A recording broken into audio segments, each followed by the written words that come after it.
O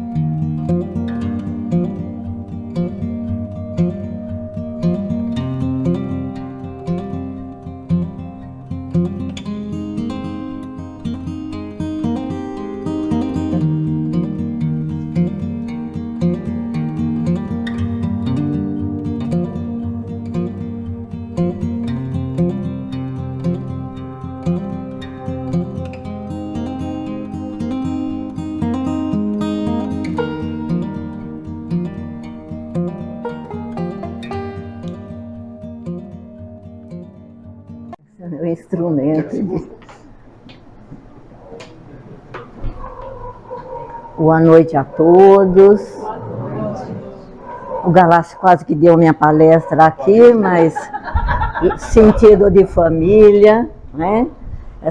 Eu me sinto realmente em família aqui junto com todos, com essa liberdade até de fazer alguns comentários que nem fazem parte do tema, e eu vou começar com um deles, né? Eu tive com o grupinho Jô, Maria Inês, em Uberlândia, num congresso espírita. Foi maravilhoso, né?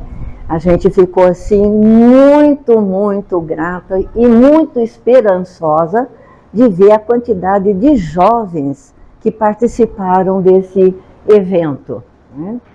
E já com a organização, eles já estavam aceitando inscrição e já estavam se organizando para 2025. Eu na hora falei, Jô, faz a inscrição, né? E fez a nossa inscrição. Porque durante a palestra, um dos palestrantes disse que Chico Xavier costumava enviar bilhetinhos para a espiritualidade, pedindo, né? Aí eu fiquei tranquila, porque já vou aprontar o meu bilhete, e como eu estou inscrita lá, eu não posso ir esse ano para lá. Podem me chamar do lado de lá, que a minha inscrição tem que garantir a minha presença no evento de Uberlândia 2005. A gente vai descobrindo estratégias, né, para a gente manter, porque a gente precisa ter aprendizagem de muitas coisas aqui, né? E o tema família é um tema que precisa da gente uma reflexão assim muito grande, porque nós somos imperfeitos, né? E a nossa família é imperfeita. Nossos pais também nós temos que olhar para eles, que também são imperfeitos, porque estamos nesse planeta crescendo ainda, aprendendo ainda, para a gente se tornar uma hora melhor, né? Tudo isso devagarinho, né, Galácia? Porque ninguém dá saltos, e a nossa evolução física, a gente começa aí bebezinho na infância e vai crescendo, evoluindo. E a mesma coisa o nosso tempo na espiritualidade, né? Não esquecendo que somos imortais, então a nossa jornada, ela é longa e ela é devagar, porque a gente tem muita dificuldade em fazer aquilo que eu vou falar. Eu mesmo sou uma que tem grandes dificuldades dentro desse tema, dentro da família. É onde a gente abusa um pouco, onde a gente se sente muita vontade e é onde a gente mostra realmente quem nós somos sem cerimônia. Porque em sociedade, não que a gente tenha que ter uma outra personalidade, mas existem regras que a gente, na convivência com o outro, a gente tem sim que caprichar, não é isso? Eu coloquei essa primeira chamada, que na verdade a palestra vai, a conversa, ela vai girar em torno disso daí. Galácia, não vou te cutucar se você dormir, mas, né? Eu gosto de colocar umas coisas escritas, porque eu acho que tem determinadas palavras que nos ajudam muito. Por exemplo, todos nós, todos fomos criados por Deus, por esse nosso Pai que nos criou com amor, por amor, né? E para todos nós, não tem distinção, para todos nós, ele ofereceu às criaturas viver para todo o sempre. Então vamos pensar na imortalidade. Se a gente não está conseguindo grandes coisas, se a gente está tendo dificuldade de seguir os ensinamentos de Jesus, né? Às vezes a gente tem os ensinamentos, mas não estamos tão perto dele. Às vezes estamos seguindo meio de longe, mas tá bom, estamos seguindo, né? A gente vai se aproximando para a gente ter uma prática parecida com os ensinamentos, né? Então ele nos deu essa imortalidade, sempre com possibilidades da gente crescer, da gente melhorar através desse exercício da nossa vivência, né? Para a gente ir desenvolvendo a inteligência. Inteligência não é só nos livros que a gente consegue. Quando eu escrevi aqui inteligência, a gente conhece inteligência através dos nossos atos, da nossa vivência, das nossas descobertas, das nossas experiências. E com isso a gente vai ficando mais apto, a gente vai tendo mais facilidade de entender a lei divina. Eu vou tendo clareza o que eu posso, o que eu não posso, o que é certo, o que não é certo. Então, olha as possibilidades que o Pai nos deu para acompanhar sempre esse desenvolvimento, esse crescimento, né? Caminhar sempre progressivamente, né? O intuito de tudo isso, desse Pai amoroso que tem essa proposta para os seus filhos, é que a gente cresça, que a gente progrida, né? Sempre através das nossas experiências. Para quê? Para a gente ser feliz e caminhar. Olha, ele deu tudo isso daqui de presente para a gente, mas ele não deixou de colocar, tá tudo isso daqui. Mas vocês é que vão conquistar esses ensinamentos para conseguir tudo isso daqui. Mas eu sou esse Pai amoroso, misericordioso, que tem paciência, que nos ama nessa caminhada, né? Com tantas dificuldades que a gente tem e com tantos erros e aprendizagens. Mas ele entende o nosso momento nessa caminhada, né? Onde estou pensando, mas sempre lembrando que ele nos ama. Então isso que é gostoso, esse ensinamento que a doutrina nos traz, quando a gente está dentro da família, com dificuldades, né? E a gente pensa, aqui está tudo muito confuso, mas eu tenho um Pai que me ama nesta confusão, né?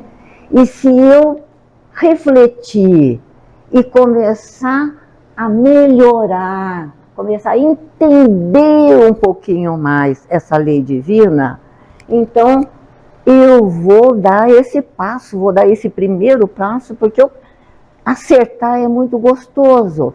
Quando a gente acerta em alguma coisa em relação a você ou ao outro, isso nos traz a felicidade. Bom, agora gostaria que a gente refletisse nesse segundo momento.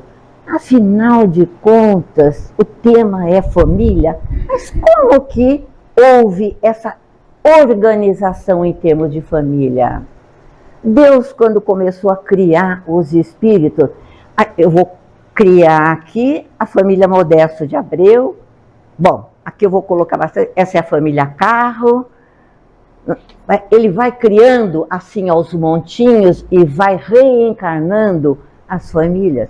Não, nós fomos criados individualmente, como almas individuais, né?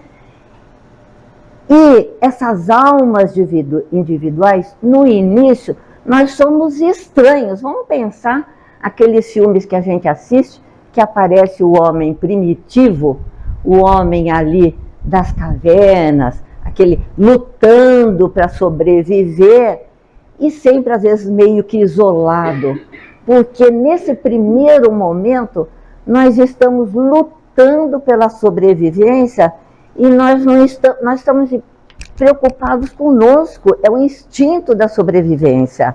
Então eu nem olho o outro, eu começo a olhar para esse outro à medida que eu vou tendo as minhas dificuldades e começo a me apoiar. Olha, aquele ali, parece que tem aquele cantinho da caverna bem gostosinho, acho que eu vou pedir se eu posso ficar ali e se eu posso arrumar um lugarzinho. Olha aquele que pesca também, olha aquele. Então, a necessidade da sobrevivência, a necessidade da gente se proteger dos animais que tinha naquela época, né? Então a gente começa a procurar o outro, sempre voltado nos nossos interesses como indivíduo. É um início de você se aproximar, sempre voltado para esse instinto de sobrevivência. O Zete veio. O Zete veio assistir a palestra. Mandei um convite para o Zete e ele falou: fala para ele assistir a palestra que eu estou cobrando dele. Tá?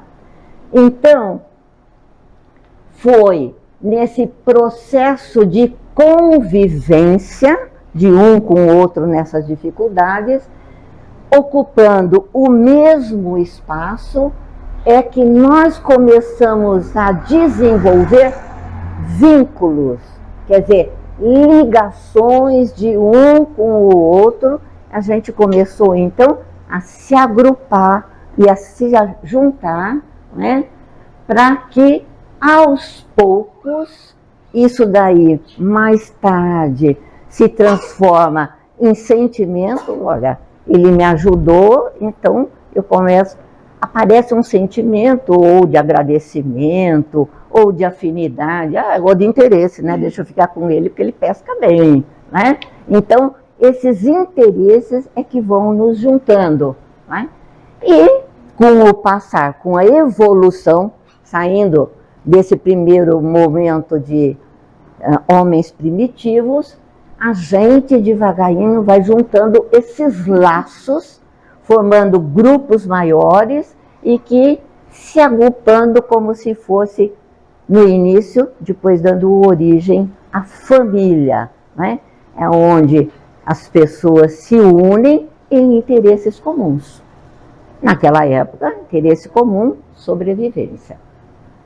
Então, estou acabando de mostrar que essa organização, esses laços, eles não foram determinados por Deus. Nós é que desenvolvemos essa afeição para formar esses laços de amor que justificam o aparecimento dos laços familiares.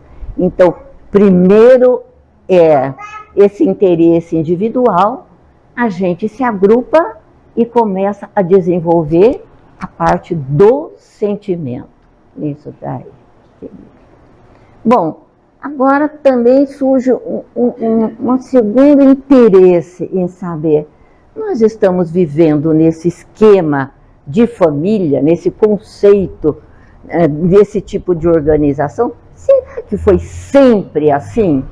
Como é que nós conseguimos chegar até esse tipo de organização, com essas regras, né? Desse jeito que caminha? Então, como tudo caminha com o nosso crescimento, com o nosso desenvolvimento, com o nosso caminhar pelo tempo, então a gente vai ver que o conceito de família, ele vai se modificando pelas civilizações. Então a gente vai lembrar que há muito tempo atrás, na antiguidade, os egípcios, eles tinham uma forma de casamento, principalmente entre os faraós, que nós chamamos intrafamiliar, né? Irmão casa com o irmão, né? Pai casa com o filho. Isso para manter o sangue, a pureza do sangue da nobreza. Eles acreditavam que o casamento entre famílias, até entre irmãos, né?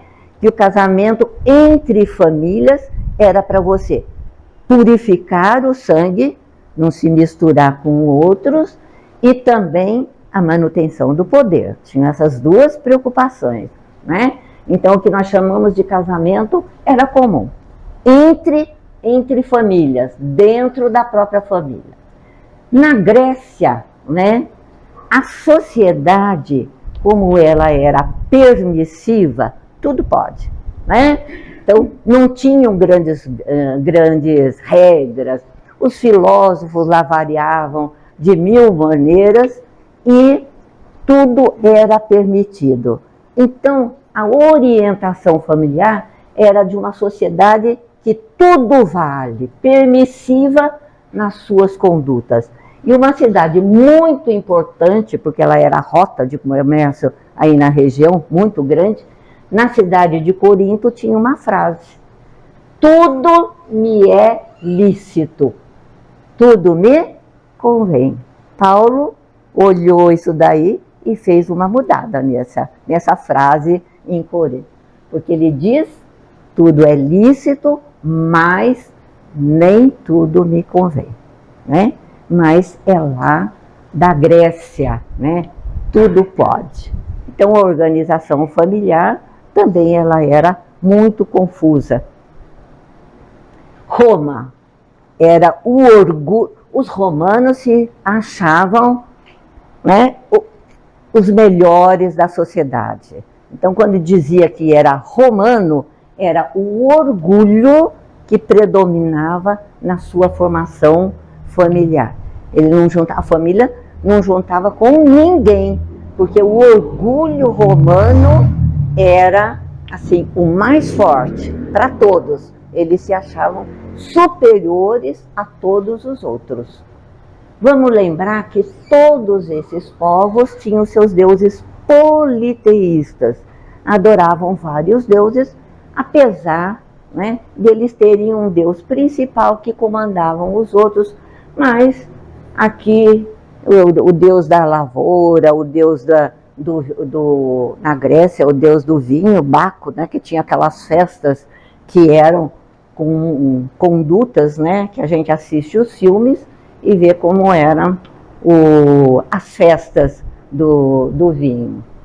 E todos eles politeístas, né, e se dividindo aí nos vários deuses. A espiritualidade, né, vendo como a gente estava caminhando nesse sentido, nós temos que lembrar que sempre a espiritualidade está dando uma mãozinha para a gente, em termos de planeta, para ver se arranca a gente daquele momento e encaminha para ver se a gente melhora. Então, o governador nosso, que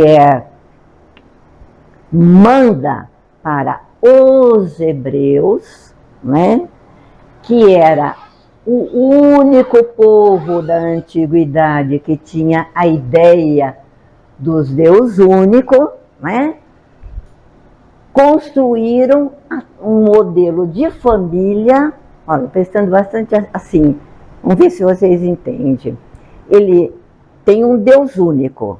Já o Deus único que começa, quando a gente fala de Deus único, a gente fala de regras. A religião tem regras a ser seguida. Então, na formação da família judaica, para formar essa família, ela segue as regras religiosas, né? Então, é um modelo de família que segue a Torá, né? Como se fosse a Bíblia dos judeus, né? Que passa toda essa orientação religiosa. Então, a Torá, para ser bem claro, ela é um código de lei, né? É um conjunto de verdades que ali existem sobre a família. Vocês estão lembrados dos mandamentos? Honrar pai e mãe? E depois, além dos mandamentos, não adulterar, não cobiçar isso, não cobiçar aquilo. Então a gente vai vendo que tem vários mandamentos que ajudam nessa organização da família, porque os judeus são muito rígidos, né? Eles são muito austeros. Né? Então, no caso dos hebreus, família e religião seguem aquele código, esse código de verdades religiosas. Coloquei honrar pai e mãe, respeitar os pais, os cônjuges, cuidar dos filhos.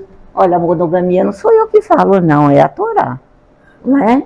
Tá aqui, um único casamento. Porque os politeístas, tanto dos egípcios, os gregos, os romanos, né, não tinha essa orientação que aparece entre os judeus. Né? Fidelidade, lealdade, respeito. É uma religião baseada na responsabilidade. Então, a nossa orientação, ela vai seguir isso daqui.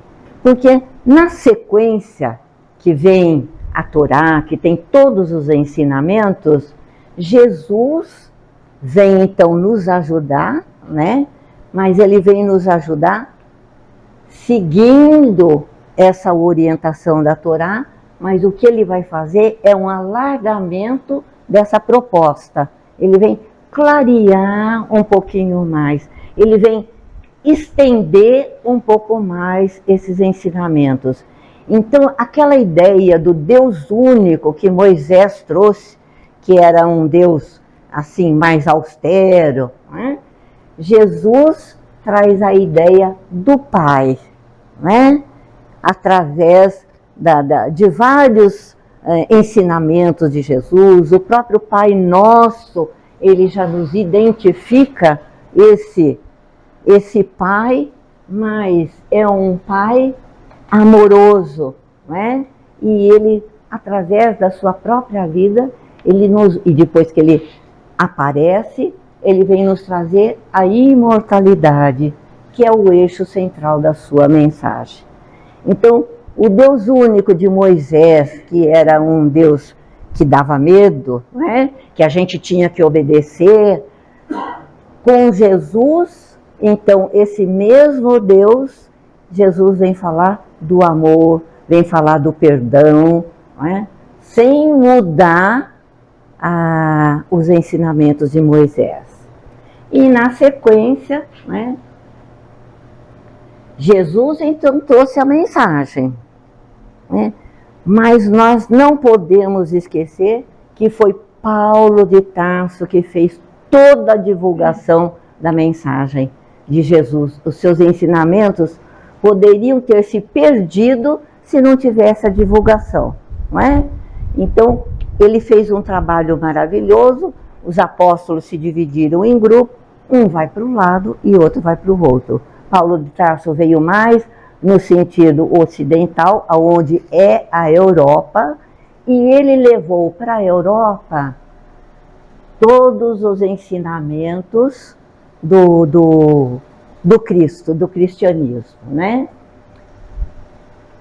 Que mensagem cristã? Então, Paulo de Tarso, ele leva para toda a Europa, e a ideia de família que a gente tem, então, às vezes em palestra, a gente acaba falando, olha, a família que traz as influências judaico-cristã, porque Jesus era judeu, Jesus trouxe esses ensinamentos da primeira revelação, Jesus é a segunda revelação, né? Então, para ver como há uma continuidade nesses ensinamentos, né? Um vai caminhando, acrescentando e melhorando esses nossos entendimentos. Agora vamos lembrar um pouquinho desses cristãos. Então a Europa todinha, ela leva a religião, né, judaico-cristã, o que Moisés ensinou e o que Jesus ensinou. Então, os cristãos, que depois de Jesus, por causa de que ele trouxe ideias diferentes para a época, eles foram perseguidos pelos romanos. Vocês estão cansados de ver em filme queimados, perseguidos, jogados aí para os leões, né? E depois de um tempo que os romanos perseguiram os cristãos, os próprios cristãos vão perseguir, não é, os que eles consideravam pagãos, os que não seguiram esse entendimento de Deus e de Cristo. Não é? Eles perseguem em nome de Deus. Aqui acontece mais ou menos depois de um tempo, na Idade Média, onde quem pensasse diferente era queimado, os livros que não falavam aquilo que eles pensavam também ia tudo para a fogueira. Então, a religião nesse momento, ela se julgava tão importante, aliás, ela era tão importante, que quem pensasse diferente era abolido porque não combinava com o que pensavam aqueles naquele momento que tinham o domínio, vamos dizer, do poder, né, sobre as pessoas. Então, se eu acreditava, se vocês devem ter lembrado em filme, que a Terra ocupava o centro, a ciência estava falando que não, né? Que quem ficava no centro era o Sol e quem girava é a Terra, a ciência. Mas a religião falava o quê? O centro é a Terra, né? Não existe nenhuma prova que não seja isso daí. Então, a ciência brigava com a religião, quem não pensasse igual ela, ia para a fogueira. Filosofia, se os filósofos pensassem diferente, também contrariavam o pensamento da época. Então, foi um caos onde a igreja ocupava, era principalmente o catolicismo, né, que ocupava essa parte central e ia afastando do seu pensamento todo o movimento. Isso cria um grupo começa a questionar isso daí, não é? Esse grupo começa a se revoltar, não é possível. Tudo era a religião, que era a dona de tudo. Então, depois desse questionamento aqui, então aparece um grupo, que são chamados de iluministas, que pensam diferente e que fazem uma revolução contra essa perseguição religiosa.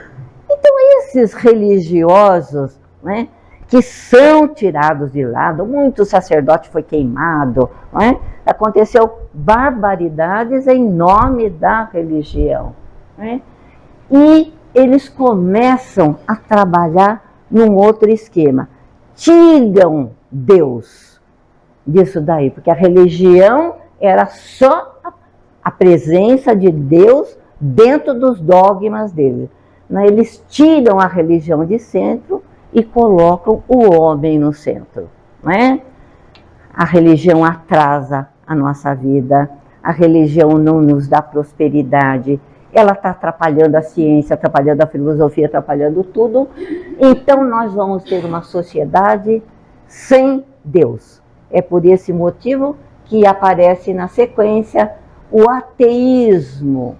Afrouxaram-se os laços do homem em termos de religião e começam a aparecer os que não acreditam em Deus. E a maior parte, a ciência, a filosofia, o senso comum era a não existência de Deus, né? Porque até então ele só atrapalhava. Lá em cima, o plano espiritual, vendo que a coisa caminhava nesse sentido, o que eles fazem?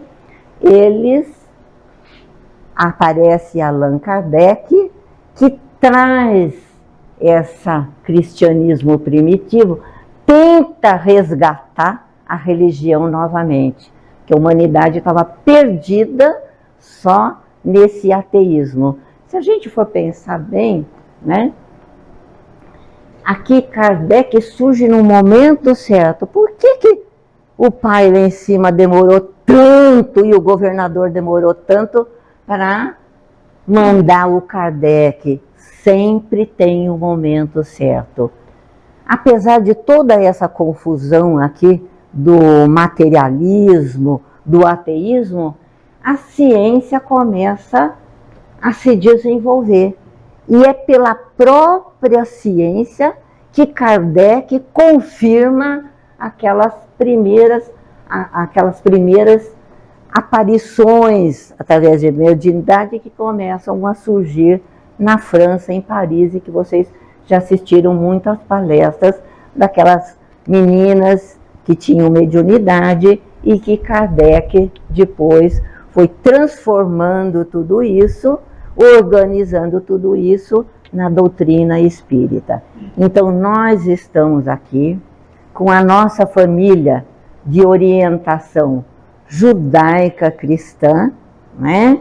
Com todos os ensinamentos, e nós aqui nessa sala muito esperançosos, apesar de toda essa confusão desse mundo com tantos conflitos e aflições, nós estamos caminhando para um passinho melhor, que é o período de regeneração, mexer aqui dentro da gente.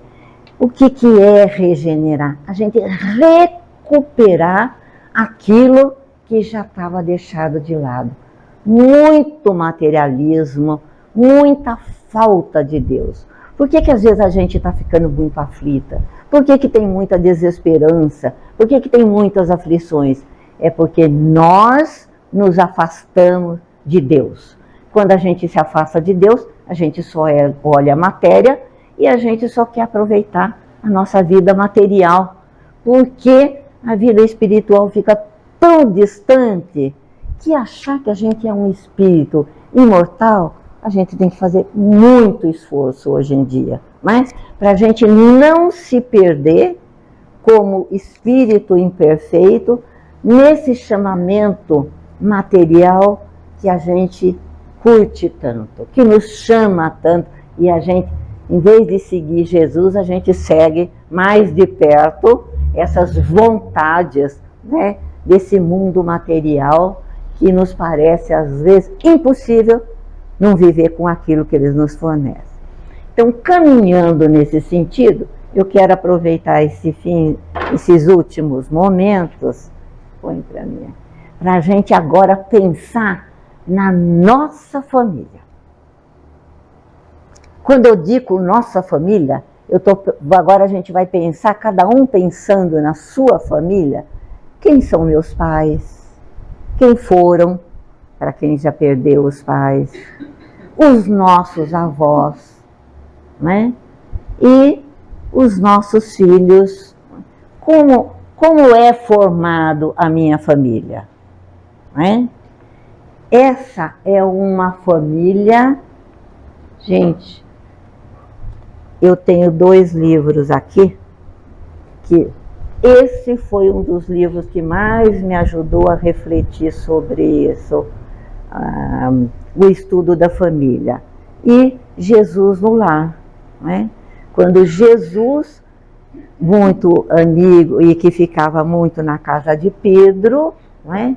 Ele transforma a casa de Pedro, né? Ele diz que o lar é o lugar aonde a gente passa as nossas dificuldades. É a primeira escola da alma, a primeira oficina da alma.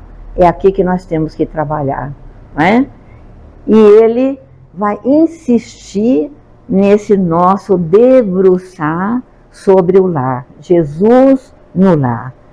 E esse livro aqui vai completar e vai nos dizer, pensando na nossa família, nós estamos aqui formando a nossa família material. Né? Nós herdamos dos nossos pais a nossa genética material. Mas nós não somos só matéria. Quando a gente encarna, quando todos nós encarnamos com essa família, nós trazemos uma genética espiritual. Que vem a ser essa genética espiritual? Eu, como espírito, trazendo as minhas dificuldades e os meus ganhos das vidas anteriores. De muitas reencarnações, hoje nós estamos aqui nesta família, né? E nesta família quando a gente pensa na família, ai, minha família é tão confusa, meu pai, meus filhos, não sei o quê. Pais imperfeitos, nós imperfeitos, com filhos imperfeitos, precisando da nossa grande missão na nossa família. Paternidade e maternidade. Estamos falando de filhos adotivos também, viu, Silvia? Quando eu digo família, é essa família com tudo isso, né? E quando eu digo família, também, às vezes, quem perdeu o pai, às vezes é uma tia que vem nesse momento, que nos orientou, é uma avó que nos trouxe orientação. Então, nesse primeiro momento, é a nossa família, né? Como está sendo essa missão minha de mãe, a minha missão maternal, e o pai nessa missão, né?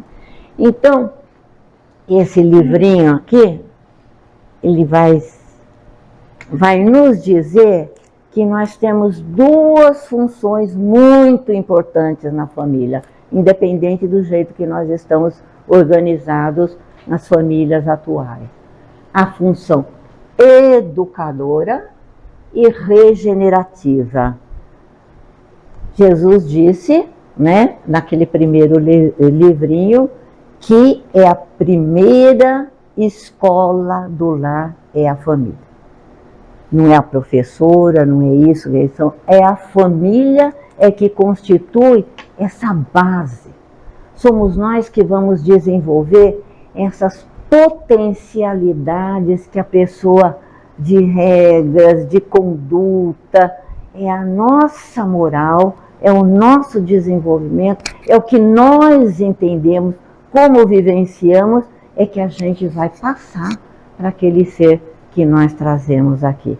Está se incluindo, Patrícia? Mãe, né? Todo o trabalho nesse sentido, da gente educar, é a educação moral que a gente tem que cuidar. A escola, deixa para a escola cuidar desse conhecimento cultural, para ir para frente depois, ter uma profissão, saber ler, tudo isso daí. Mas a nossa função é de educar. E por que regenerativo? Porque vamos pensar na nossa família. Se a gente tem outras reencarnações, nós juntamos, né? Às vezes, com as nossas, que eu falei, com as nossas dificuldades e as nossas vantagens, as famílias são formadas de diferentes, de agentes diversos.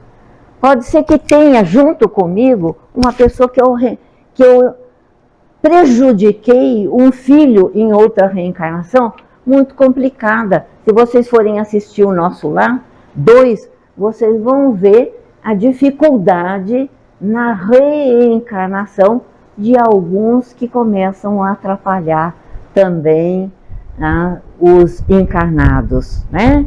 Do lado de lá, que não tiveram assim uma vivência importante. Nós podemos ter nos nossos lares, junto da gente, filhos em que nós prejudicamos em encarnações anteriores. Então, a reencarnação, a encarnação é que vem dar oportunidade da gente acertar esses laços confusos que a gente teve no passado. E se o que eu fiz para o meu filho foi grave demais, né? Ou eu prejudiquei porque em função de dinheiro, de poder, então eu acabei com a vida do outro e a coisa foi bem grave, uma das maneiras de eu acertar, né, começar a trabalhar esse problema, talvez seja vindo como pai e filho, se eu prejudiquei, éramos irmãos. Talvez vindo como filho, eu tenha mais oportunidade de poder ajudá-lo. Mas se mesmo assim a coisa não der certo, bom, a gente pode voltar. Mãe e filho não deu certo. Olha, a gente terminou a encarnação complicado um com o outro. A gente pode tentar ver de uma outra maneira. Quem sabe ele um pouquinho mais distante dá certo. Vindo como um parente mais distante, um sobrinho, um primo. Se mesmo assim não der certo, eles bolam lá uma reencarnação, que é sempre planejado, né? A gente bota um distante, olha, um lá na faixa de Gaza e outro aqui em Dourado, né? Com chances aí para ver se um aprende lá e outro aprende aqui. E devagarinho, quando a gente for melhorando, a gente vai formando por afinidade outros laços com essas pessoas. O que estava separado, depois chega uma hora que a gente até pode juntar o dia que a gente fizer parte dessa família mais universal. Por enquanto a gente está aqui, né, fazendo as nossas arestas na própria família. Porque às vezes a gente nem sabe quantas vezes voltou com o mesmo filho, com o mesmo marido, com a mesma mulher, com a mesma coisa, para ver se acerta, né? E estamos aí tentando resolver esse problema. Ó, regenerar, vem comigo que vai dar certo. Não dá, né? Volta de outro jeito que vai dar certo. Não deu. Então, vamos dividir as coisas. Tudo isso que nós estamos aqui faz parte de um planejamento muito bem feito, com uma equipe muito bem preparada no plano espiritual. Mas esse planejamento não é tão rígido, né? É o nosso caminho, a gente tem um planejamento macro, mas é que é o nosso GPS, é o rumo que a gente tem que ir. Mas como a gente tem o livre-arbítrio e com quem a gente combinou, às vezes alguma coisa, a gente não segue a risca nem o outro, a gente se distrai por aqui, esse planejamento ele tem algumas saídas, tem o plano B, para a gente continuar por aqui, sempre no sentido de progredir, de crescer e de evoluir, não é? Então, esse planejamento, com a liberdade do livre-arbítrio, nem sempre acontece aquilo que a gente planejou, mas as linhas mestras a gente acaba seguindo, né? E, afinal de contas, a gente pensando nessa reencarnação que eu estou falando. Então, alguém da minha família que desencarna, essa reencarnação, ela não separa os laços de família, né? Se eu estou aqui, o meu filho já foi, um outro, alguém já saiu daqui da minha família, a gente vai ficar separado? A gente sabe que os laços de sentimento, os laços de amor, eles permanecem. Porque na nossa família, nós estamos aqui com laços afetivos. Pode ser que a gente tenha aqui dando muito trabalho, que são laços complicados, mas alguém também pode fazer parte do nosso grupo, porque precisa da nossa experiência para poder também passar por essa vivência. Às vezes a gente tem filho que está tão distante da gente, que não é nem muito ligado. Talvez ele precise, não valorizou a sua experiência de família anterior, então ele chega com a gente para sentir o que é viver e valorizar um ambiente familiar. Então nós estamos aqui para a gente ser educado e educar, para trabalhar a nossa regeneração e a gente sair daqui um pouquinho melhor do que a gente acabou chegando até aqui, não é? E só para a gente refletir, tem mais um. Isso foi Emmanuel, né? De todo todos os institutos, de tudo, porque a sociedade é formada de vários institutos, né? A gente tem escola, clube, então a sociedade ela é um tecido social. Desse tecido social, nós sabemos, não é, que a família é o mais importante do ponto de vista dos alicerces morais que regem a vida, né? Então a gente tem que focar na nossa família. A gente pode fazer até uma autoanálise. Por exemplo, às vezes a gente dá mais importância para a formação profissional do nosso filho do que a gente investe na educação moral. Meu filho vai falar 3 línguas, agora vai aprender chinês, né? E agora ele vai fazer judô, meditação para descansar tudo isso, vai fazer isso, isso e aquilo, e a gente se esquece de dar alguma orientação importante. E a gente se esquece desse lado espiritual. Então é um alerta. Os pais, vamos lembrar dos nossos pais, que ocupavam o centro da família. Joana de Ângeles fala em constelação familiar. Quem está no centro é o pai. Os filhos é que tem a sua importância, mas girando em torno desse pai.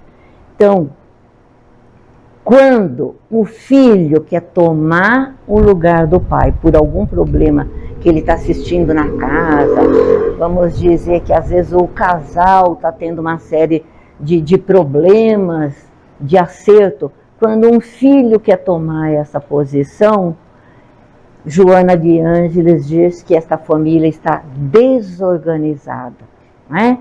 Então, através dessa orientação, que é uma das maneiras com que a gente pode se organizar, é nos colocar no lugar que nos é devido. Se a gente tem um pai que está com Alzheimer e que precisa do nosso cuidado, ele continua no centro da constelação. Eu estou cuidando dele como filho. Honrai pai e mãe. Lá no capítulo, nós temos um capítulo dentro do Evangelho que vai trabalhar esse mandamento, né? Nós temos que cuidar desses pais mais velhos, né? Os pais, mas o meu pai, assim, tem que colocar fralda. Ele não é um bebê.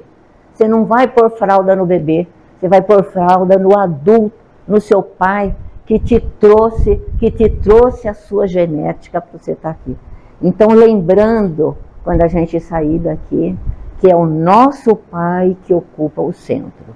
E se a constelação é nossa? Sou eu que ocupo. Não boto o filhinho no meio só para dar celular, para dar moto, para viajar, para isso, daquilo. Nós estamos fazendo uma inversão familiar. O filho tem que estar no lugar que ele tem que estar.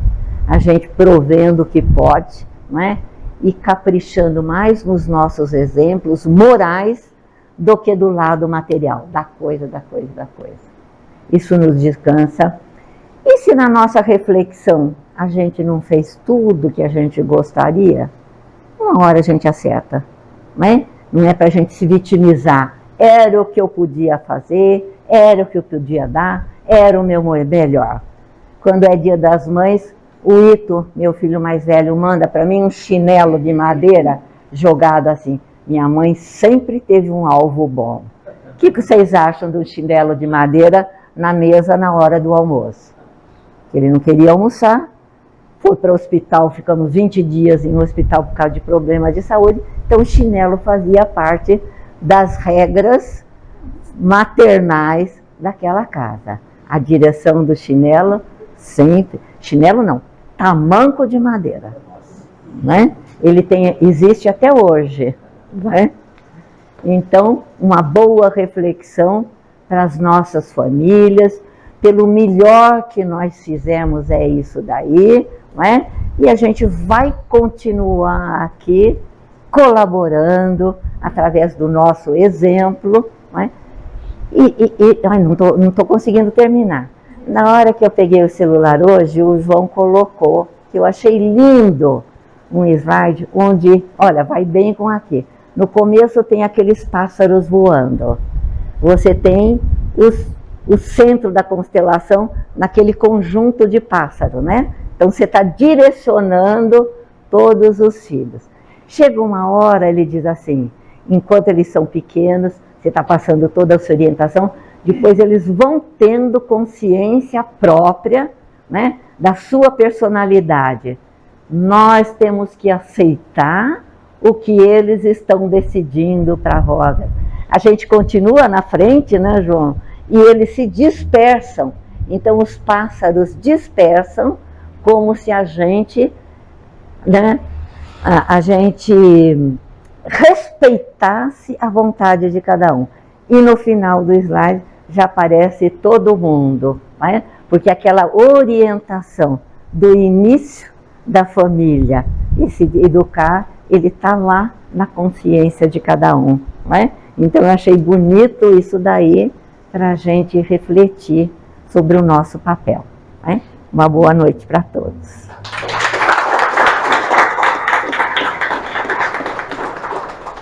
Falei demais hoje.